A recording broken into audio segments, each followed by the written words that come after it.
So going below this base metabolic rate, or if you're in too much of what we call like a calorie deficit, or if you do that for too long, so you're constantly trying to lose weight, constantly trying to diet, your blood sugar levels drop. And that's not good for our body. Our bodies don't like that. So we'll actually force you, like literally it will alter your hormones so you crave more sugar to try and balance and bring them up. But that's a kind of vicious yo-yo cycle. So we want to keep a consistent blood sugar level rather than spikes and drops.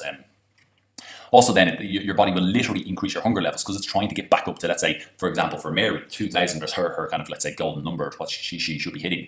So if she's going way below that on one of those kind of fad 1,000 calorie diets or something like that, even like low carb diets, they'll be very low in calories as well. Her body, her hormones will literally alter to increase her hunger, no matter how much she tries to use willpower and motivation. She'll have poor brain function, so it's harder to make good decisions when there's poor brain function. There's a thing called decision fatigue. And there was a number of studies done on this. There was one particular jumped out at me because it was done on the Israeli prison system.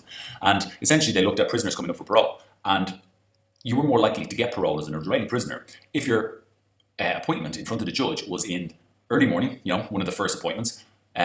But the more closer you got towards lunch, the less likely it was for you to get parole because of decision fatigue. Basically, the judge is making more and more decisions over and over and over again. The brain can't process that information so much, so it just starts going to default, what it knows best. And it's why a lot of people might start to try and, let's say, be good on a day and and then they go through the day and they have to decide, what to eat for breakfast, what to wear, going through the day, making all these decisions and work. Maybe even in the morning say, no, I'm not going to eat that biscuit. No, I'm not going to. These are all decisions that we're making. And then all of a sudden, 3 or 4 o'clock comes, you're eating a biscuit and you go, crap, I forgot I'm supposed to be on a diet. That's what's called decision fatigue. That is not willpower. Hormone imbalances, really important hormones like your thyroid, which largely governs your metabolism. Cortisol, which is a stress hormone, very important to keep that on a consistent basis. But if you're kind of literally eating under the amount of food you need to keep everything functioning, your body's in a state of stress, a state of threat. Growth hormone, also known as the youth hormone, that can get altered, kind of lowered down because your body's not going to, waste energy on stuff like this. It's going to keep everything to the vitals and kind of less energy you put into your body. Things like adrenaline as well. So these can all get imbalanced and just kind of make us feel really shitty and not good at all. Energy levels will be down. Muscle wastage, like I said kind of earlier, muscle and fat are stored energy. Fat is a lot harder to access than muscle. So your body will always go to reduce muscle first than fat.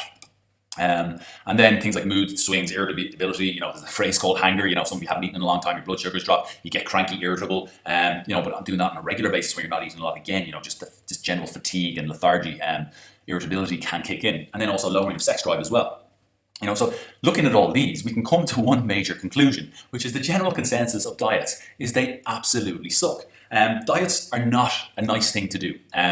Extreme dieting should only be taken part by athletes who need to weigh in at a certain kind of point, certain weight, like Conor McGregor or something like that. They should only be taken by, let's say, somebody who's competing for like on stage as a kind of fitness model type of thing, or somebody going for a photo shoot, that type of thing. Because they are so freaking hard. Our lifestyles are hard enough and tough enough. We've got work to do, we've got families to run, we've got, there's so much involved in our day-to-day stuff that, getting, an hour of exercise and, and trying to eat a little bit healthier, we can't go to the extreme side of things. Because once that goes, everything else will fall apart. It has to be supportive of your lifestyle. Now, there's also something else that is called non-exercise physical activity, which a lot of people aren't massively aware of what happens and what they do. And the kind of fancy sciencey name for it is non-exercise activity thermogenesis. And basically, thermogenesis is just heat energy production.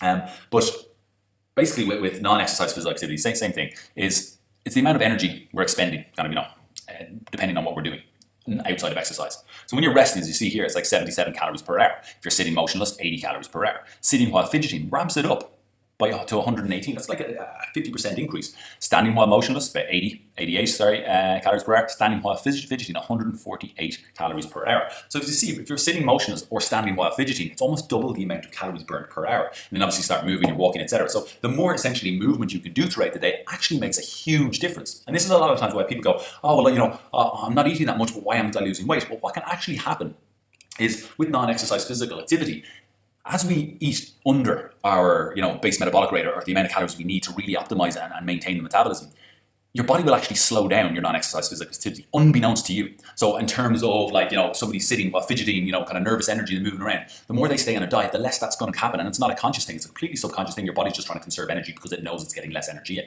And they've done studies, metabolic wards, people literally just fidget less. And it actually makes a big difference into the amount of daily calories that you're burning. So even though you might not think I'm not eating that much and I'm doing this exercise, but has your body actually, if you're doing an hour of exercise 3 or 4 times a week, you've got a huge amount of other hours outside of that where that non-exercise physical activity could be reduced. So we need to be more active, especially when we're dieting. When we're looking at actually, kind of trying to lose weight, we've got to make sure that we're not, if we're tired all the time, your body's literally in a state of conservation of energy, and that's not the best way to go about losing, and looking after your metabolism and health.